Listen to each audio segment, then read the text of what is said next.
I don't want no oil, a spoil in my shoreline. I like fish much better than crud. I like birds and things, a-creeping and crawling. Won't trade no more oil for blood. The sun done give us all we need to make this country run. But that black demon oil's got us fussing and fighting, and I do believe it's time we was done. I don't want them nukes run by them kooks who think radioactivity is fun. No more three-headed frogs or kids with leukemia. Nuclear power ain't fit for a dog. The sun done give us all we need to make this country run. But that nuclear power's got us fussing and fighting, and I do believe it's time we was done. No nukes! Good morning, Toledo, and good afternoon, Columbus, and good afternoon, Bowling Green. And welcome to all of you on the internet, wherever and whenever you may be. My name is Joe DeMare, and I am here with my fantabulous co-host, Rebecca Wood. Yes, and together, Rebecca and I are going to spend an hour creating a wonderful show called For a Green Future. For a Green Future is a show where we talk about ecology and the environment. And we talk about it in the ways that it affects you, your wealth, your health, your happiness, the wealth and health and happiness of your friends and your families and your garden plants and the trees of the forest and the fish in the waters, because, like it or not, we are all here together on this wonderful planet called Earth. We've got a really good show for you today. Last week, when we had our 5th anniversary show, I mentioned that one of the things I really appreciate about being able to do this program is being able to memorialize people that have passed that really deserve remembering. And so today's show, well, first we're just going to chat for a few minutes here, and then what's going to happen is we're going to have an interview with a woman named Leona Morgan, and she's going to talk about a fellow who just passed back on January 1st. His name is Klee Benally, and Klee was a Native American, a Dine, and he fought nuclear power. Well, he did 1,000 things. He was an advocate for Native American rights. He prevented a mountain from getting sewage sprayed on it by snowmakers. He was an artist, a musician, a poet, an activist, and he created board games. Just an incredible person who unfortunately passed too young, and so we're going to hear an interview with her. Then after that interview, we'll hear from our advertisers and patrons. And then, Rebecca, what do you have for us this week? Well, this week, for the first time, I have something which is not animal, vegetable, mineral, or really part of the natural world per se. I'm going to talk about civil disobedience and or the environmental movement. Okay, all right. Timely, since there seems to be more and more of that happening these days.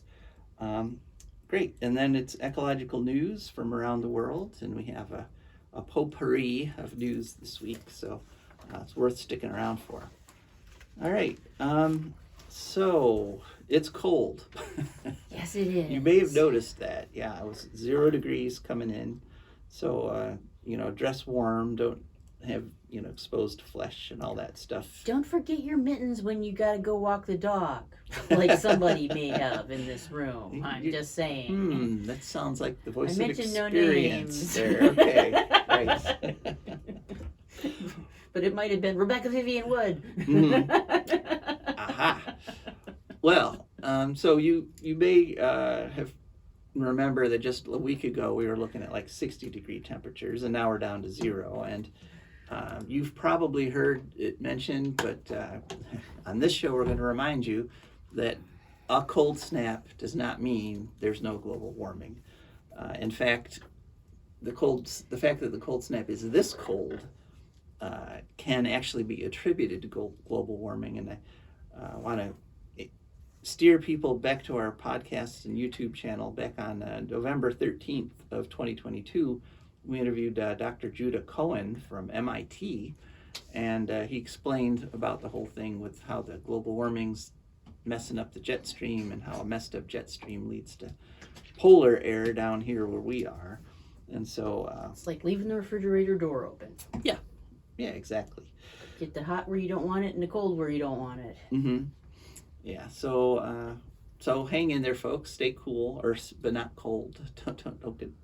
Don't get frozen.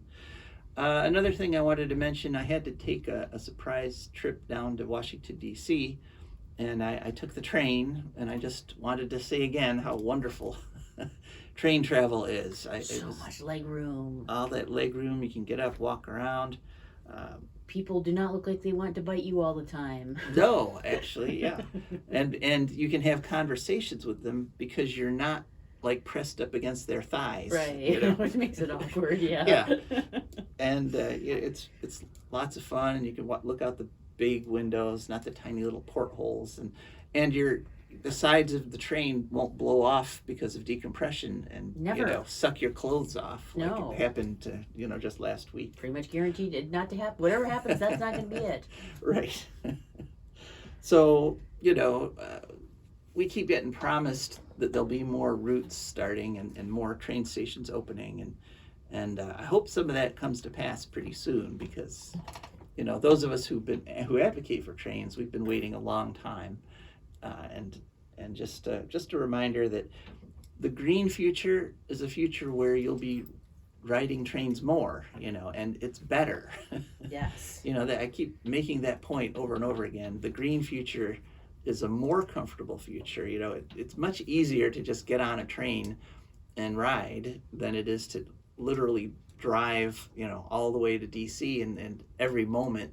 We drove through several snowstorms and sleet storms, and on a train, that's just, you just look out the window and say, oh, look how pretty that is. Yeah. But driving through it would have been If you've nasty. ever been on a plane, a future without that has got to be better. Yeah, exactly. Or even less of it. All right. Well, and I forgot to remind people that this is live in studio this week, which I love. And so if at any time you want to call 877-909-1007, we would be more than happy to talk with you. We're going to cut in just a moment to our interview with Leona Morgan, but don't hesitate to call 877-909-1007. And I did want to say, we did get a text message last week from a listener when we were talking about our 5th anniversary. We asked people for their favorite episodes, and this kind listener texted, I don't have a favorite, they're all terrific. Oh, so. That's so sweet. So thank you very much for that text. All right, well, let's head over to our interview with Leona Morgan. Welcome to For a Green Future. If you don't mind, could you please tell us your name and who you're with? My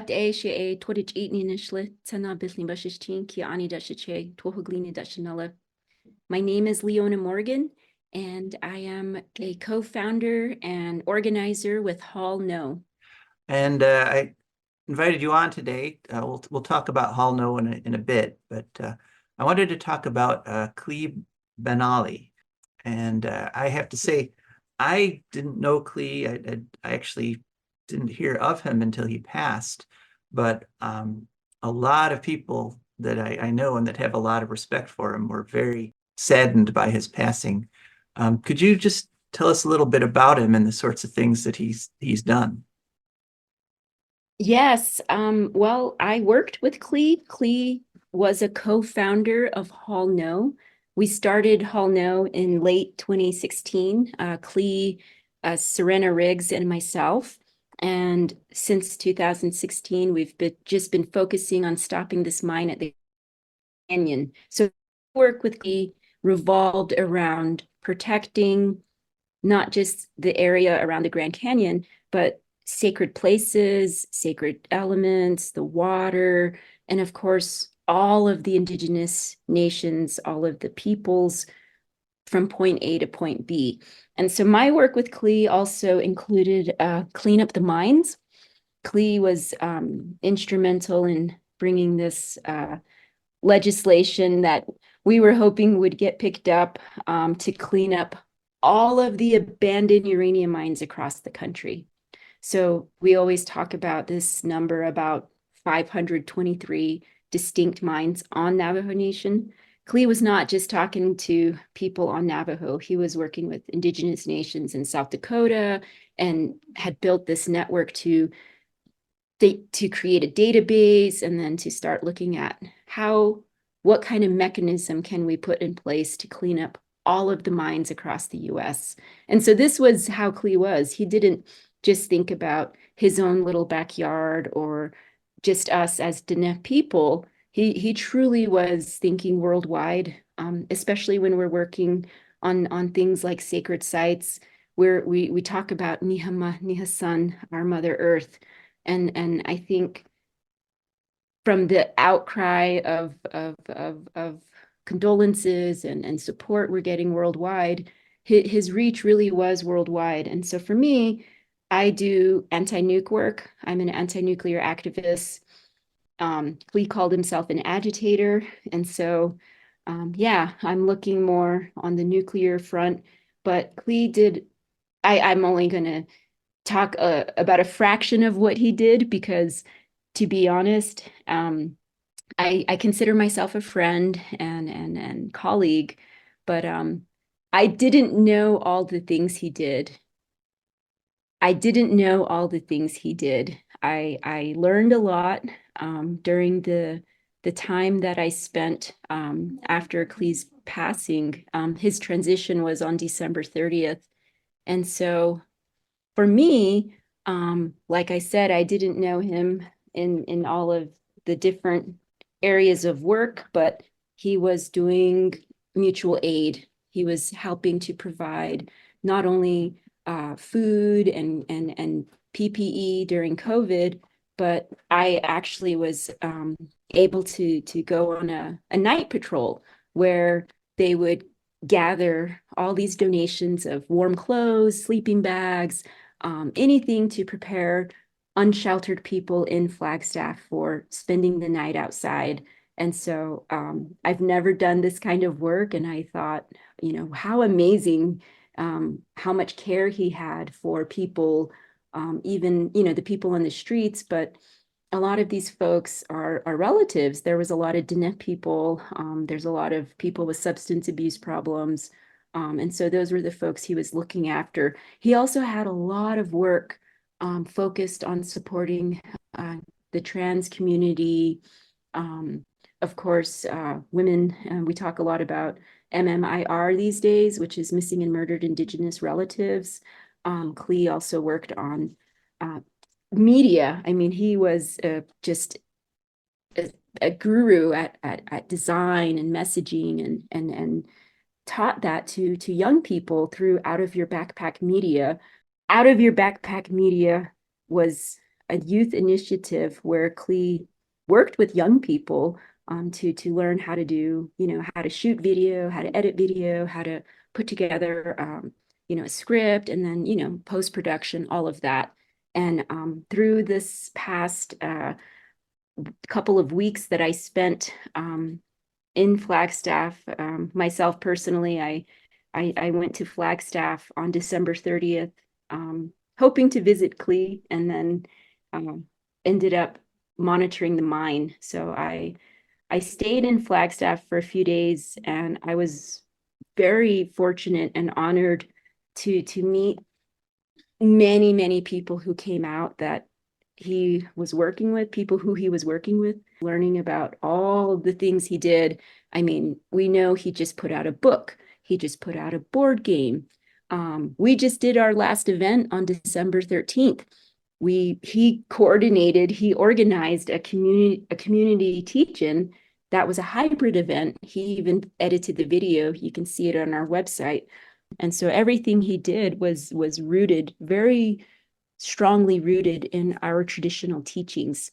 As Dine people, we have cultural protocol, and this was the basis of Klee's work. I know he was very strict in how we did things, how we talked about things, how we started, how we, progressed. And it was mostly rooted in prayer. All of our work, it really wasn't for us. It was always for our people, but more so our future generations. And so some of the things, the foundations that he put down here will be carried on into the future. And I think that's why he was so prolific in the end to make sure he finished his book, to finish some of these projects, to get them ready for us to carry on. He was a big part of everything when we talked about strategy, when we talked about working with non-Indigenous peoples, working with allies or accomplices, he would say. And so if people really want to kind of get to know some of the work he did, he left just an incredible amount of writing and things for us to use moving forward in our work. And I'm not saying everything he did, all of his writing or opinions or statements. I mean, chaining himself to the snowball equipment. I think that was one of his biggest fights I didn't even mention, is to save the peaks. So the Save the Peaks Coalition in the Flagstaff area was focused on protecting the San Francisco peaks we call Doko Slid from putting poop snow on the mountain. And so they were raw sewage, basically recycle or reusing it for the snow recreation. And so in our culture, in most Indigenous cultures, and I think it's general knowledge that water is life. For all humanity, we say, Indigenous people say water is life. But we know the human body is mostly water. And so when we look at the desecration of our sacred water, and then to put that on our mountain where we have our medicines and, all of the non-human relatives that are impacted. See, that's again going into what Klee was looking out for. It wasn't just us as humans, but we have all of these other things out there. People call them natural resources or maybe metaphysical properties. But in our cultures, we have teachings. We have teachings about all these beings. We have teachings about the different things that are given to us, and how we use them, and they are different protections that protect us as five-fingered people on this planet. We also have to protect those things. And so I think that was really the basis of Klee's work. Well, I'm very sorry I never got to meet him or know him. He sounds like a wonderful guy, and I understand there were over 1,000 people at the memorial service for him. That must have been gratifying to see that many people come out. So let's shift over to Hall No now. Just as sort of a background question, you mentioned how he fought to close the uranium mines or get them cleaned up, and that is, or that has been for many years, sort of an urgent question, isn't it? Because the tailings from those mines are radioactive, and they're not. The dust from them is also radioactive, and that is continuing to spread. Right, it's been spreading since the mines were opened. Is that accurate? Well, I think so. We have over one source. Clean Up the Mines. Clean Up the Mines was using the number 15,000 abandoned uranium mines. Just recently, I saw the number 20,000 abandoned uranium mines. So what this means are mines that were making a mess before regulations were in place to clean up that mess. And so the EPA wasn't formed until the 1969 National Environmental Policy Act. And so things didn't start happening until the 70s to enforce regulations. And even then, it's not like the EPA or the government is actively going out to monitor and watch these facilities. A lot of times the nuclear industry self-regulates, self-reports. And of course, if that's the case for mining and there's an accident, many times these things are not reported. So the amount of dust from accidents, the amount of contamination into our groundwater, that's one thing. But you can also look at what is uranium used for. So it's going into nuclear weapons and it's going into nuclear energy. And so arguably, we are, globally still breathing in the fallout from not just the Trinity site, the Trinity test, as well as the 2 bombs dropped on Japan, but hundreds, thousands of nuclear bomb tests. So all of that radiation and fallout is still circling the atmosphere. However, within indigenous communities where there's uranium mining, where uranium mining has taken place, and where there's current mining, we, especially in communities of color, we don't get the best protections. We don't have, the information from the companies or the agencies, properly given to not just our colonial governments, like let's say the Navajo Nation, but if the Navajo Nation is not getting the proper information, the people living on the ground, the people that actually are breathing in the dust or drinking contaminated water, how would they know if the companies are self-reporting and then the federal government isn't doing its due diligence or abiding by its trust responsibility to make sure our indigenous peoples are informed when these things happen? And so this is exactly what's happening at Pinyon Plain Uranium Mine, south of the Grand Canyon. And this is why Hall No, our organization, we literally drive to the mine. We have people watching it because Energy Fuels and the U.S. Forest Service, because Energy Fuels and the U.S. Forest Service are not notifying our tribes in a timely manner. And so right now, just for example, this week, the mine actually started extracting low-grade uranium ore on January 8th. This was Monday this week. So the company sent notice to the federal agency, and then the federal agency notified the tribes a day later. Whereas we had pictures. We knew they were extracting because our people were on site. And this is part of Klee's training. He was adamant that we have to go monitor the mine. We can't trust the government. We can't trust the companies. I also worked on a project called Radiation Monitoring Project, where we train people how to use Geiger counters. We train people on these things because we cannot trust the government. We cannot trust the nuclear industry. And when people talk about radiation and these impacts, it's out there everywhere, but really difficult for most people to understand because radiation is, you can't really sense it with your body. You can't see it, feel it, smell it, touch it, hear it. But some people can sense it with their bodies. Sometimes when you're going to a place that's more radioactive than you're used to, you'll get a headache, you get dehydrated. There are signs, at least for myself, when I go to contaminated places, I am aware of it. And so we always use protections and these kinds of things.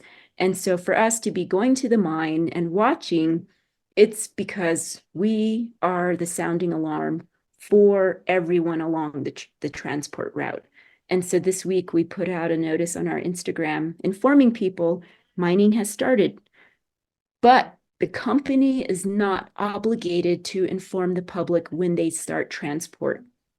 And so this is where we're at, is if the company is not obligated to do these things, how do we know these things? How do we know when they start transport? How do we inform people to protect our communities? So our crew all know we're doing the best we can to keep an eye on those trucks.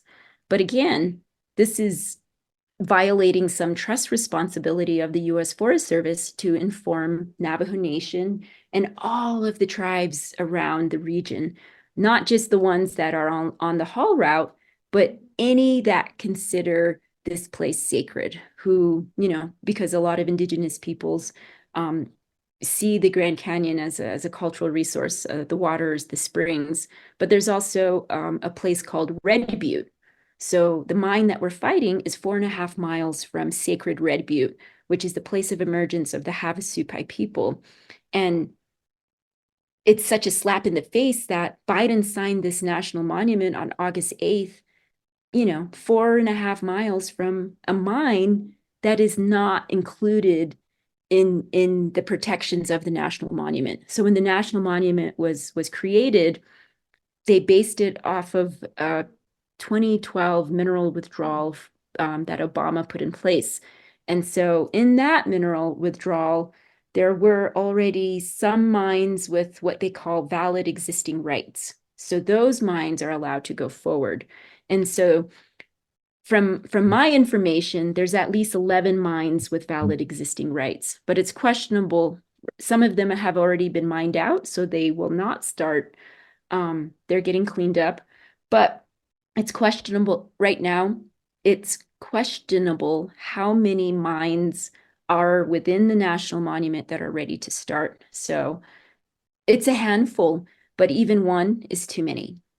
Well, just going back to Klee, when we learned about the national monument, our perspective, Klee's perspective was the national monument makes our fight worse because it invisibilized the mines that can still go forward, because the focus was really on stopping the new claims, the claims that probably would never be developed.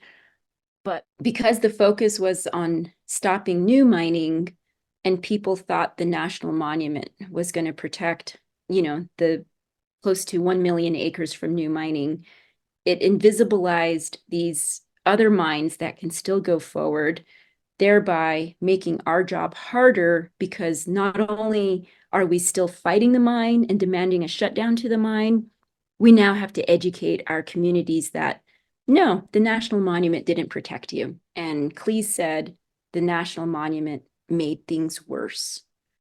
So if people are interested in helping out Hall No, how do they go about doing that?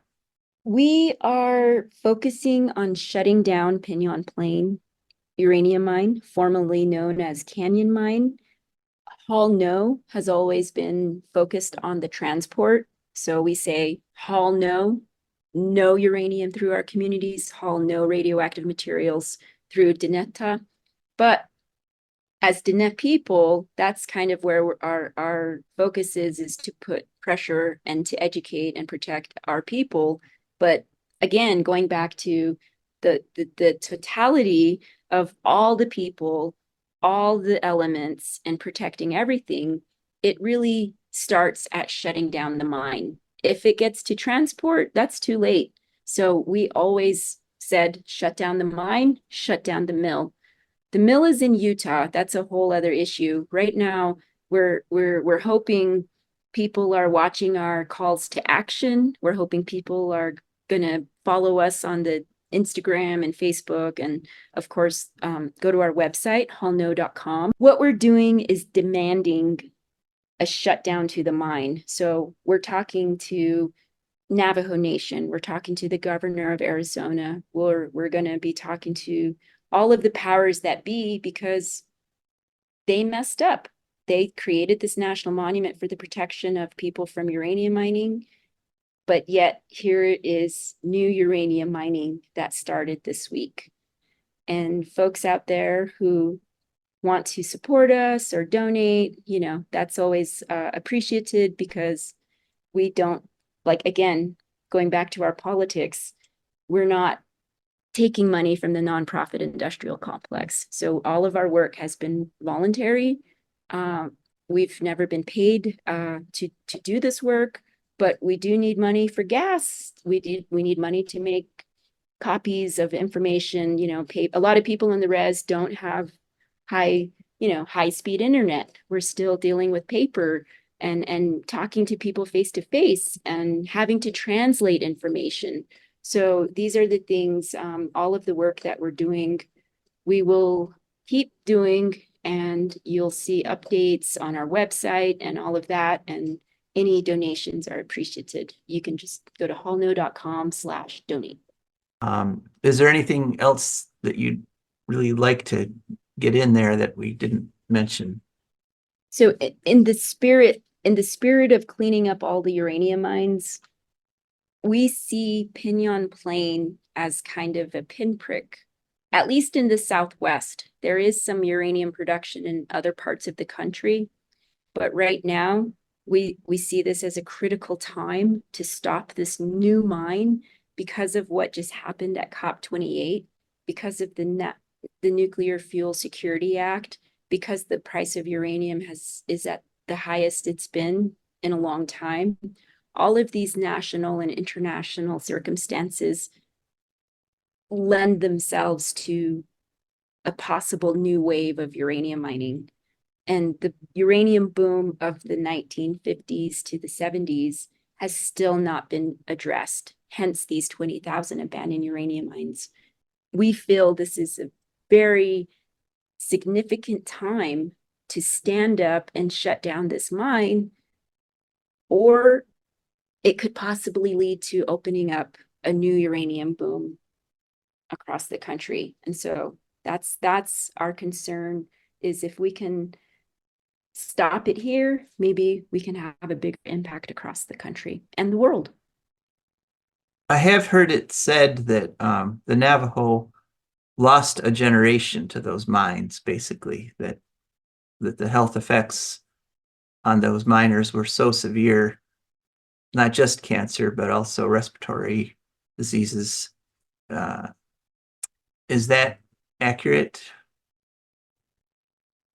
So we don't know all of the health effects. The federal government has not done extensive studies. A lot of the health studies have been done by independent researchers and activist type of, people that are pushing for this work within the different universities. So there's a lot of research at UNM, ASU, NAU, the state colleges in Arizona and New Mexico. And so right now, some of the information, like the Navajo birth cohort study, has come out with data that shows there is uranium at the high levels of uranium, let's say similar to a nuclear worker, coming out of the urine, coming out from the urine of newborn babies. And this means babies born across the Navajo Nation, not just in contaminated areas. So when we say we lost a generation, Klee called it a slow genocide, because the latency period of cancer and some of these things, it doesn't happen until down the road. So people might get sick, 20, 30 years later, and we don't know if it's from this exposure. We don't know if it's from, the time they were living in this contaminated area, or these things we still are trying to understand. And that's why it's imperative that while we're trying to do cleanup, Navajo Nation is going through a lot of cleanup, but how can we allow new mining when we're still not even, cleaning up, but not even aware of the totality? And so what, for us, as Dine people, we see the impacts that are very apparent, but what about the indigenous people or people in different parts of the world that don't have studies? So I'm talking about, the children in the Congo. And this is something Klee and I were talking about. How do we make the connection to the lithium mining in Nevada? Some of the minerals that are needed for renewable energies that are being mined in the Congo and other places, because it's a very similar impact that people are mining without the proper protections, without the proper education, and without any type of support after they get sick. So in the United States, we had this thing called the Radiation Exposure Compensation Act. And that was supposed to sunset in 2022. It only got a 2-year extension. So that fund of money that's for uranium workers that were hurt or their descendants, that's going to end in 2024 unless something is done. There was actually a possibility that it would be extended till 2045, but that got dropped in December. There was an amendment to the National Defense Authorization Act. And so how can this be in one of the richest countries in the world with the most supposedly the most advanced medical and technical resources, that we put billions and trillions into nuclear energy, nuclear weapons, and other types of development, and nothing to people who were hurt by the United States military industrial complex. So RECA is another thing that needs to be addressed. It's not just Pinyon Plain or nuclear energy. There's so many things we could talk about. This show would be going on for days if we went through all of the various nuclear issues across the country. For a Green Future is also brought to you by the Wood County Park District. The Wood County Park District is a natural resources conservation agency. They protect natural spaces, maintain quality green spaces, provide engaging programming, and they teach people to love and respect nature. They also restore wildlife habitats and lead people on outdoor adventures. Wood County Parks protects natural spaces in Wood County for all to enjoy from 8 a.m. to 30 minutes past sunset every day of the year. There are several ways to get a hold of them and find out what's happening. One is to call them at 419-353-1897. Another is to visit their website, www.wcparks.org. The website again is www.wcparks.org. They are also available on all social media, Instagram, Facebook, Twitter, and many others. Just search for WC Parks. That's the Wood County Park District, and we're very grateful for their support. Live again. Thanks so much for listening. I hope you found that interview moving. I actually, when I interviewed Leona, we actually talked for quite a bit longer than that. But and I'm asking for her permission to put the whole interview out because she talked a lot more about Klee and his life, which is just amazing. But I think you might have got an impression. I think you might have got a taste. And one thing is that there are people like that all over the world that you'd never hear about. I had never heard of Klee before, but there are people fighting environmental battles constantly that put just as much effort into it and dedicate their whole lives to trying to protect you, because ultimately that's what's happening, is they protect you from these environmental dangers. One other thing I'd like to do before we go over to Rebecca is mention our patrons. And our patrons are wonderful people who have gone to patreon.com, that's patreon.com. They searched for Green Future, and up popped our Patreon page. And there they signed up to put a little bit of money into our account every month. Comes out of their account, and that's how we can afford to keep this show on the air. So we are very, very grateful to our patrons. Okay, and now it's time to talk to Rebecca. So, Rebecca, Klee called himself an agitator and was willing to chain himself to stuff. And I think we have to believe him about that. Yes, and so Yes. that kind of ties into what you're talking about this week. It does, yeah. I just, in honor of Martin Luther King Day, which is coming up this week, no? Tomorrow, yeah. Tomorrow, yeah. I want to talk about what civil disobedience actually is. Because, the discussion is so reduced to just kind of, Antifa, something good, bad, blah. There's no understanding of what people are actually trying to do, But yeah, civil disobedience is obviously something that King was very big on, had a lot of ideas about, and employed successfully on a large scale. What the term actually refers to is, it's, according to Wikipedia, an active professed refusal of a citizen to obey certain laws, demands, orders, or commands of a government or other authority. And of course, it's not always the law that you are protesting. You know, when King went to organize these big boycotts and marches and stuff, and shut down the street because there was too many people in it, and people got arrested for probably disorderly conduct or something. He was not protesting jaywalking or disorderly conduct laws. He was protesting segregation. So you can break one law in order to protest another in this, and it's usually associated with nonviolence. It's not necessarily part of the definition of it, though. It's just if you're breaking a law because you disagree with law, literally. But most of the people who have employed it have done so in a nonviolent way. And I think that your dictionary definition there might be a little bit lacking because Right. I think it left the civil part out of civil disobedience. I mean, they didn't mention that you're breaking these laws for some sort of greater moral purpose. They just said you're breaking the laws, which applies to all law breaking for any reason. So I think that's also that should have been in there.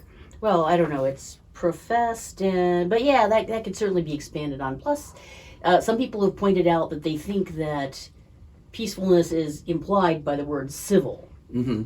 So, you're supposed to do it in a sort of a dignified Civil fashion. manner. Yes. Not so yeah, some people feel that. But yeah, the term actually dates back to Henry David Thoreau essay, as far as I can tell. He's the guy who coined the term civil disobedience. He wrote this essay in response to the Mexican-American War and slavery, the Mexican-American War that was going on in 1849, which he regarded as an unjust war, and a lot of people still agree with him about that. So yeah, he decided to break the law in the form of not paying his taxes, and went to jail for that, actually. So that was, he was the first one who made the term, maybe not the first one who did it. He wrote an interesting thing. The government itself, which is only the mode which the people have chosen to execute their will, is equally liable, as the military, I think he was talking about, to be abused and perverted before the people can act through it. So, I mean, he's talking about, okay, if it's a democracy, so aren't you being undemocratic by just choosing to personally override this law which your fellow citizens have done? But he's saying, well, no, but the process doesn't work right, and stuff can get in there. There wasn't the attention of the people, and nobody liked this Mexican-American War, for example. So that's what he was and he also wrote that ultimately human beings need to evolve to the point where they don't even need a government. That was his idea. Yeah, huh. So he was really some kind of an anarchist, probably, but. Yeah, Martin Luther King picked up on this idea from Gandhi, who may have been the first person to employ it in a large-scale, successful way to combat social injustice, possibly. I don't know, you could say, well, somebody did this, there's the diggers in the Middle Ages who just kind of went out and worked the land, and the soldiers came and got them, but, that's all they did. The law said, oh, this is not your land, you can't work it. And they're like, yeah, we're doing that, Mm-hmm. So, but yeah, King used large-scale nonviolent refusals to obey government commands. And some also point to Jesus as an example of civil disobedience against the Romans. Although, I don't know, I think they kind of decided in retrospect, we don't like what you said. There wasn't, I don't know if there were rules, you can't say this, can't say that, presented in advance. So, but also, okay, this is the thing, yes, yeah, it's implied in Christianity sometimes that, justice is more important than human laws. Okay. Also, there's an ancient Indo-European tradition, which I've heard referenced both in Hinduism and Celtic culture, of fasting against an authority who has wronged you, or a more powerful person who has wronged you. There was some Hindu rishi or sage who fasted against the gods until they had to give him magical powers, for example, because he was such a great faster and meditator. He was really good at it, I guess. and in ancient Celtic tradition, if a powerful landholder or chieftain or somebody had wronged you, you were supposed to sit outside his gate and fast until he was so embarrassed he gave you whatever he made recompense. So it's kind of it's been happening for a while. It has. Okay. So, and let's see. Oh yeah, an environmental movement, civil disobedience. This is mostly according to Academic Coup on .com chapter by Joseph M. Brown. Apparently, I'm not sure who these people are, but things have happened like blocking roads, to prevent logging or whatever, locking people to industrial equipment, occupying trees. The study that I read said something interesting, and I'm not sure whether it might be. I'm not sure whether it's accurate or not. It said activists escalate from one level of tactical intensity to another when government and business interests prove unresponsive to activism at a lower level. So what these people are saying anyway is that it starts with people petitioning with legal means, then they go to civil disobedience, and then if that doesn't work, they go to vandalism and stuff. I don't know if that's always true. I mean, we might not be talking about the same people for one thing. Yeah, it's definitely not always true, but it's not. He sees this as definite happen. Progression, and if it doesn't work and then okay, yes, we're going to do something else. I don't know if everybody's on board with that. I mean, it could be once the civil disobedience people give up, then people actually start spiking logs with porcelain nails and stuff. But it's not necessarily the same people. True. Okay. All right. Well, thank you. So yeah, Yes, that was kind of interesting. Yeah, and you see it more and more often now as the climate crisis gets worse and worse. Yeah. People who you don't normally think of as doing civil disobedience, like research scientists, are chaining themselves to bridges and blocking traffic because that's how desperate they're getting, Because people are afraid and feel like their lives are at stake, which in fact they are. Yeah, I mean, if you're somebody who's spent your whole lives interpreting graphs, right, and you look at some of these graphs, especially the ones that have come out in the last few months, and they're screaming, "You're gonna die! You're gonna die! You're gonna die!" It's hard not to think about Yes. trying to stop it. So exactly. all right, well, So it's a tool,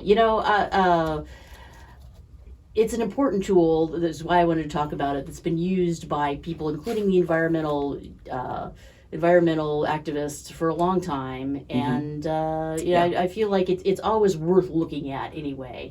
It's definitely it's been an effective tool at times. yeah, and some of our most intense interviews have been with people who were practicing civil absolutely. disobedience. So, Yeah. all right, well, thank you, Rebecca. Okay. And now it's time for ecological news.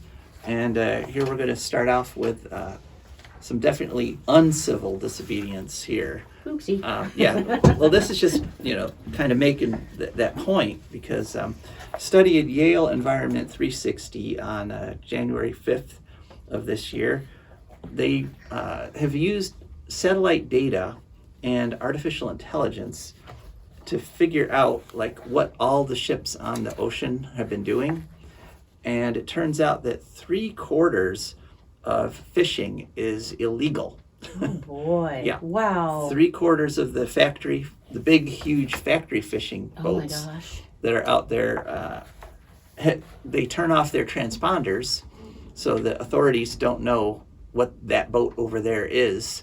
And but researchers have figured it out. So 3/4 of industrial fishing is illegal and unreported, and they fish. There's also a lot of fishing going on in areas that are supposed to be reserves, that are supposed to protect fish for future generations.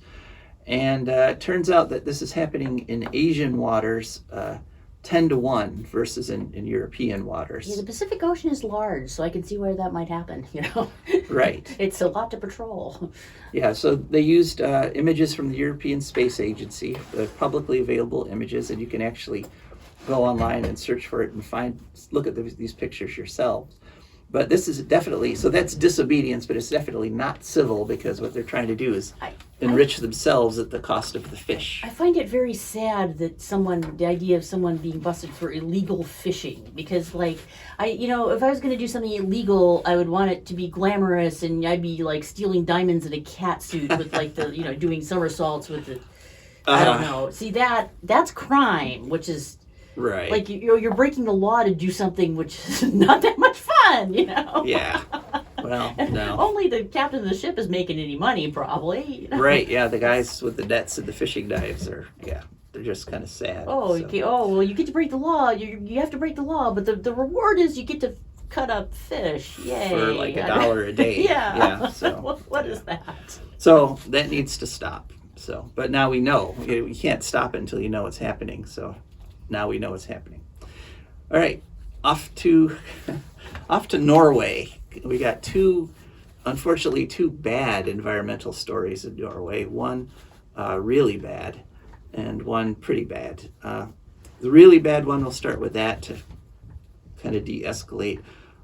They have approved deep sea mining in off the shores of Norway, and for an area of 108,000 square miles. Wow. Pretty much everywhere between the country of Norway and Greenland. They want to mine copper, cobalt, zinc, and gold.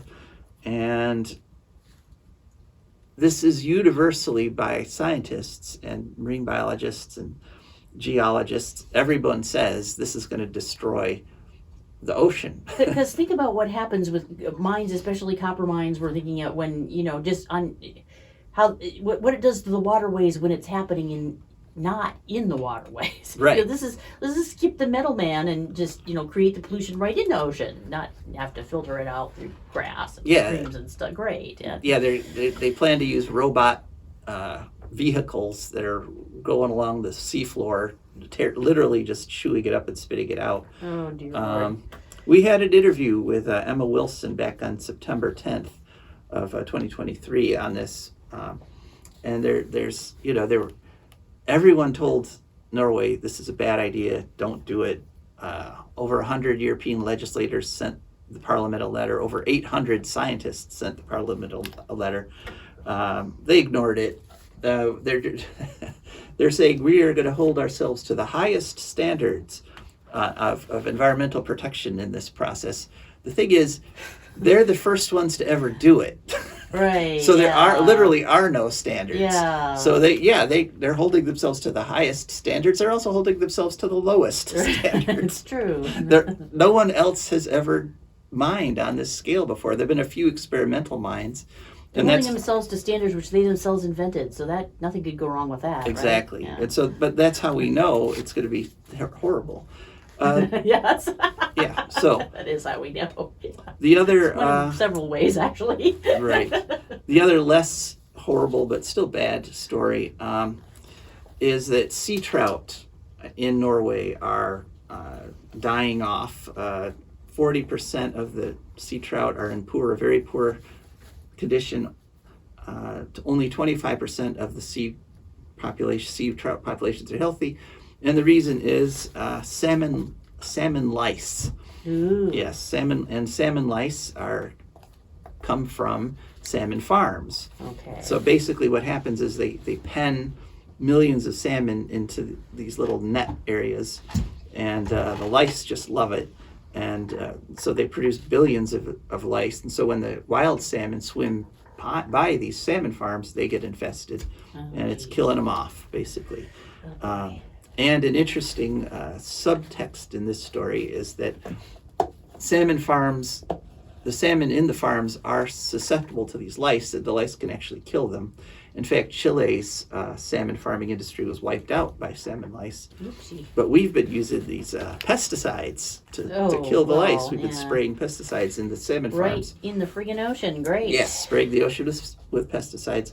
But the salmon lice are rapidly becoming resistant to Of course they are. Yes. Yeah. because that's what happens. You spray it. Unlike the many native species, they're doubtlessly poisoning. Yeah. So it's looking like both the wild populations will collapse in Norway and the farm populations will die dear. off. And so And Norwegians really like fish, so. yeah, so enjoy your salmon while you can. Yeah. Okay, let's counter that with some good news.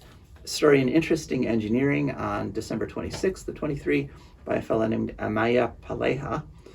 There's a company in Arizona called We Recycle Solar, and they are currently recycling solar panels and recovering 99% of the materials in the panels. Excellent. So all these anti-renewable people who say, oh, you can't recycle the panels. Yes, you can recycle the panels. Very And much so. this company's recycling 7,500 a month, or a day, 7,500 panels a day. They've so far recovered 500 tons of aluminum, 150 tons of copper, 10,000 tons of glass. And it really is a circular economy. Our local producer, First Solar, also has a recycling program, and they have recycling factories in the US, Germany, and Malaysia. They recover more than 90%, not quite 99, but somewhere in between there. So yes, you can recycle solar panels, so stop saying you can't. Just a quick little note, somebody posted a thing on Facebook about the bush Nandina, which is also called heavenly bamboo or sacred bamboo. It's an Asian little bush. It's really beautiful. It's got brilliantly covered leaves and big red berries. Turns out they're poisonous to cedar waxwings. They're full of cyanide, and so don't buy them. If you can, replace them with a native. Okay, I'm hearing the music. We're rapidly running out of time here. Just ending on one more really good note. Renewables soared in 2023. They installed 510 gigawatts of new wind and solar power in 2023. Globally, it's up 58%. So whereas nukes hardly even moved the dial with only 4 gigawatts. So wind and sun are winning. And so if we keep on this path, we could conceivably still get to our green future. So help make that happen. Very cool. Yeah, put some solar panels on your roof, buy an electric car, be a good steward of the land. Thank you. This is Joe DeMare, And Rebecca Wood. and we are signing off.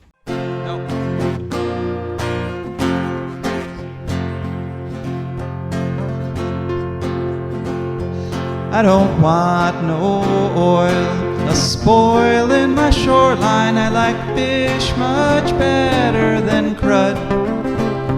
I like birds and things, creeping and crawling. Won't trade no more oil for blood. The sun done give us all we need to make this country run. But that black demon oil's got us fussing and fighting, and I do believe it's time we was done. I don't want them nukes run by them kooks who think radioactivity is fun. No more three-headed frogs or kids with leukemia.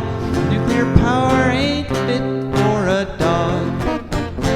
The sun done give us all we need to make this country run. But that nuclear power's got us fussing and fighting, and I do believe it's time we was done. No nukes!